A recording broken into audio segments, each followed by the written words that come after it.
Welcome to the NWI.com Political Roundtable for Thursday, February 2nd, Groundhog Day. Yes, happy Groundhog Day. Yep, Happy Groundhog Day. 6 more weeks of winter. 6 more weeks of politics. Thank you, you stupid rodent. Okay. Yeah. This week, let's get started. Well, first of all, I'm Robert Blaszkiewicz, Assistant Managing Editor of The Times. Joined with me today, Doug Ross, Editorial Page Editor of The Times, and Times columnist Mark Kiesling. Let's jump right into, obviously, the topic of the week, which is the right to work battle finally coming to its conclusion on Wednesday as the Senate passed right to work, sending the bill, sending the law to Mitch Daniels' desk. Mitch Daniels promptly signed it. I think he signed it about as fast as the dust motes were settling on the desk. I mean, well, and something that was interesting to me is that he didn't, we've had this huge battle. This is historic legislation. He didn't sign it in before cameras with business officials and legislators behind it. He signed it in private, in his office, I suppose. Right. No, I don't know if there are cameras present. We haven't seen a picture of him actually signing the legislation. Why? I kind of picture him, holding it on some guy's back and saying, "Hold still." I mean, here we have Mitch Daniels, who a week earlier was addressing the nation. Right. And suddenly he's very shy. Why? Any idea why he? Yes, because it was just a couple of years ago that he said that he was opposed to the right to work legislation, and I think he's, I don't think he's out to grandstand on this one, because it's not something I don't think that he wants to grandstand on. Mm-hmm. Well, not only that, but it's a contentious issue. There's been, enough arguing and fighting over it. Just it's done, and now let's move on to governing the state. Well, he knew it was going to happen. He knew it was inevitable, and like I said in one of my columns, I'm not particularly excited about the right to work legislation, but you knew it was going to happen. Let's pass it. Let's see how it works. If it doesn't work, and Indiana is one of those states where you've got a Republican majority one session and a Democratic majority the next session, and they'll just repeal it. Indiana really could serve as a petri dish of sorts, because we are the lone right-to-work state surrounded by non-right-to-work states. We're the first Rust Belt state that has gone right to work. And we'll see how that works. So yeah, we can see. I mean, obviously, we're in kind of a period of a slow economic recovery, so you would expect some job growth. The question is whether Indiana's job growth will accelerate quicker than neighboring states, or whether it won't. If it doesn't, I think that kind of speaks for basically that right to work doesn't really make much of a difference. And will it accelerate with high-paying jobs? Or will it accelerate with more, $7.50 an hour jobs? Well, and that's the key. I mean, Indiana is historically been the number 1 or number 2 manufacturing state, and so those are the high-paying jobs that Indiana has had.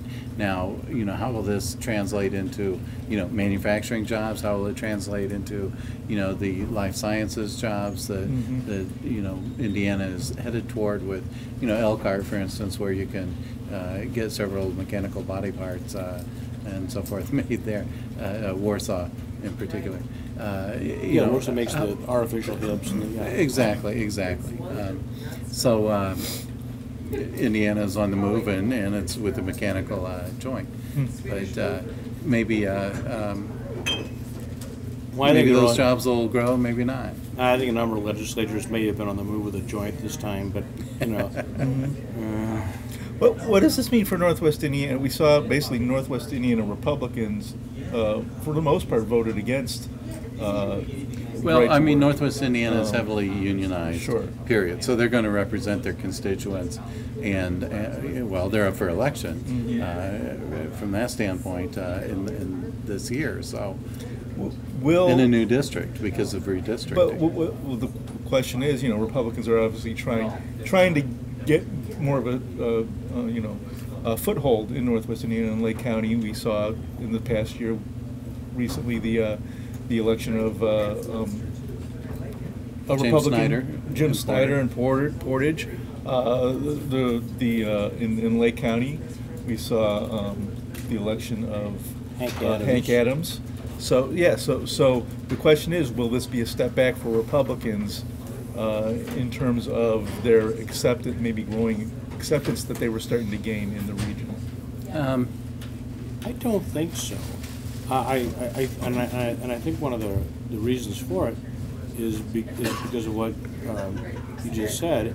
A majority of the Republicans in Northwest Indiana did not come out in favor of the right to work bill.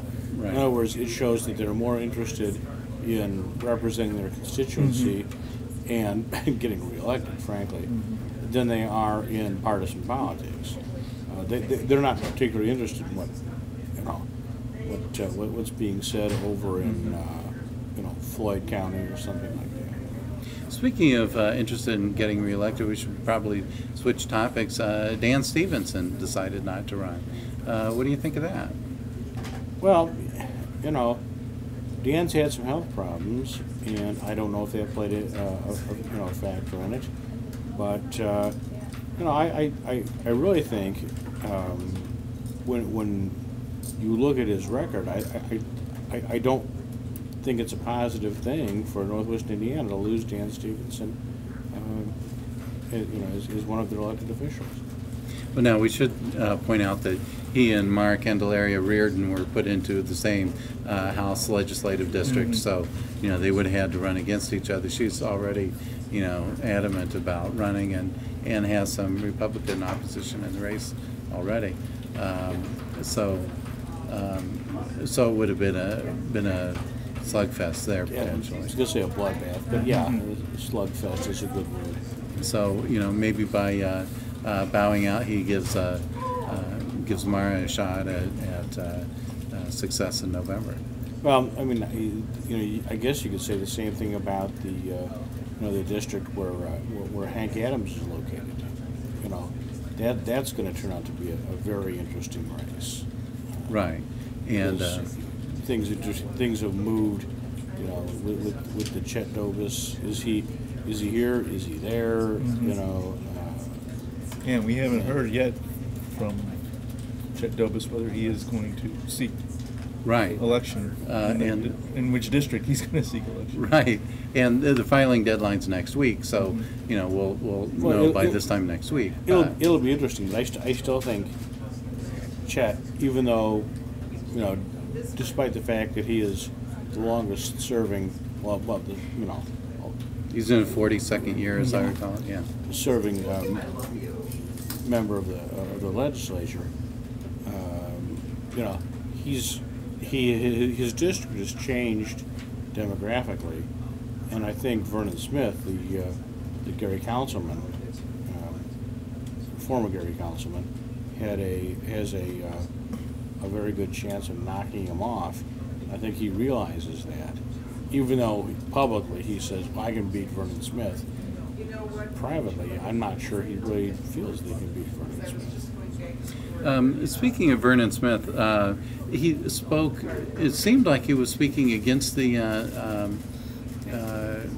levy funding mechanism that's being proposed to sail through in the House. It was interesting that he voted for it, I thought, after arguing about it. What do you think? I mean, I know he owns a number of properties. I mean, you do see that, though. You see people taking one position, and then when the rubber hits the road, as Firestone used to say, they vote a different way. And here, and you never I know think what pressures have been brought to bear on them. Right, and I think in this case it's a do or die situation. You're either going to get it this year, or you might not get it for several years. Speaking of pressure, but staying on the topic of legislative issues, there's been a lot of pressure to drop the creationism bill out of Right, and just to update you on the developments with that, the Senate passed, I think it was on Tuesday, passed the bill to, that basically would allow school districts, if they wanted to teach creationism in science, various theories of creationism in science courses. The House, today as we're speaking, Brian Bosma has said the House, he doesn't think the House will take up that measure. So it looks like creationism, at least for this session, is a dead issue. Well, and I think that's not such a bad thing to not act on it this session, because you've already got enough of the controversy We're already going into the election with right to work. Right to work, yeah. Sure. Although, you know, I'm going to have to defend the the creationism bill, because I think, you know, my thing, I guess maybe it's the whole newspaper background, but my thing is just present facts, not opinions, not, you know, and don't come out and say, well, this is what the Bible teaches, so this is what we're going to believe, but present facts and let people make up their own minds. That is, you know, that's where I come from as a newspaper person. I think, though, that position kind of goes against arguing for creationism, because if you're talking about facts, you're talking about scientific facts, which you know, really are not part of what we're talking about with creationism. I think there are avenues. You know, when I was at Portage High School, there was a Bible lit class, you know, which you could take. I took one. There are avenues to you know, teach these kinds of things. I don't think science classes, where you know let's talk. You know, science is a crucial subject. You know, we need more scientists. We need more people going into math and science. We need to do everything we can to ratchet up the instruction. This doesn't help ratchet up the math and science. I'm sorry. You muddle things up. It doesn't help with getting Indiana ahead of the game in terms of math and science. I agree. I mean, you've only got so much time to teach in the classroom during the school day, and boy, you better use it wisely. I think if you introduce more of these things. Not to mention opening up the possibility of the lawsuits we saw in Pennsylvania with the school district, Right. which ended up paying, I think, $1 million, you know, in legal fees over this lawsuit. You know, it's just a can of worms that really we don't need. I mean, we do, you know, these are tough times. We need to do things that are smart and effective, and this, frankly, it was a dumb bill. I mean, is it a dumb bill, or is it?